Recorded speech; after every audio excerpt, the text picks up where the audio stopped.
ভাই তোমরা তো এই 21শে জানুয়ারির পোস্টার মারছো নাকি? অবশ্যই। তো এই 21শে জানুয়ারির সমাবেশে পোস্টার মারা, তারপরে এইসব যে তোমরা কার্যকলাপ করছো, তোমরা আইএসএফ এর কার্যকলাপ করছো, তো এই নিয়ে তো টিএমসির একটা নেতা ভাঙড়ে বাইট দিয়েছে, বক্তব্য রাখছে। দেখলাম যে 21শে জানুয়ারি যারা কলকাতায় যাবে এবং কলকাতায় থেকে ফিরবে তাদেরকে লক্ষ্য রাখতে বলেছে এবং তাদের উপরে স্টেপ নেবে, এই সব কথাবার্তা তো বলছে অলরেডি। শুধু স্টেপ নেবে শুধুমাত্র এই কথা বলেনি, এবং ইভেন এটাও বলেছে যে মাজা ভেঙে দেওয়া হবে, কলকাতা থেকে ফেরার পথে মাজা ভেঙে দেওয়া হবে।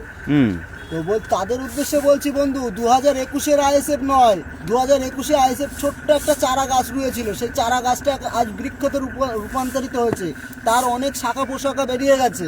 আজ এটা 2026 বন্ধু, মাজা ভেঙে দিতে এসে দেখো যেন মাজা ভেঙে যায় না, প্রথম কথা। দ্বিতীয় কথা, আমাদের সভাতে বাধা দিতে আসবে জনগণের জনরোষে তাকে পড়তে হবে, আইএসএফ এর জনরোষে তাকে পড়তে হবে। এবং আইএসএফ এর প্রতিরোধ কিভাবে গড়ে তুলবে সেটা ওরা নিজেরাই ধারণা করতে পারছে না। আজ বাংলার কোনায় কোনায় বিজেপি ছেয়ে গেছে, কিন্তু বিজেপি আরএসএস কে নিয়ে মমতা ব্যানার্জি বা শাসক দলকে কোনো চিন্তা ভাবনা নাই, শাসক দলের কোনো চিন্তা নাই।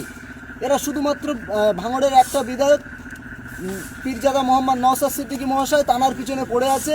আমাদের ভাঙড় চাই। ইভেন যুবরাজ, যিনি বাংলার যুবরাজ বলে পরিচিত, আসল পরিচয় তার মানে জন্ম পরিচয় পত্র, আমরা আসল পরিচয়পত্র কেউই জানি না, তিনিও ইভেন আমাদের এখানে এসে বলে গেছে, বারাইপুরে এসে বলে গেছে যে আমাদের ভাঙড় চাই।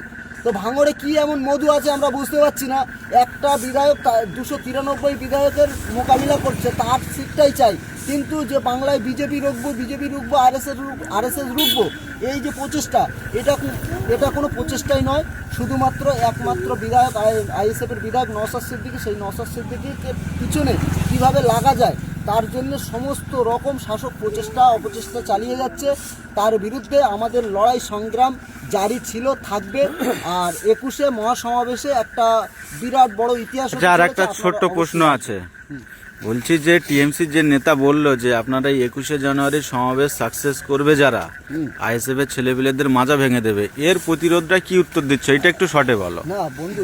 একটা কথা বলি, যারা মাজা ভাঙার কথা বলছে তারা আসলে অবুঝ, তারা জানে না যে আইএসএফ এর ছেলেরা কি। একবার মার খাবে, দুবার মার খাবে, তিনবারের মাথায় ঘুরে মারবে, চোখে সর্ষের ফুল দেখতে পাবে। এখন সর্ষের সময় সর্ষে বাগান পুরো ক্লিয়ার দেখা যাবে।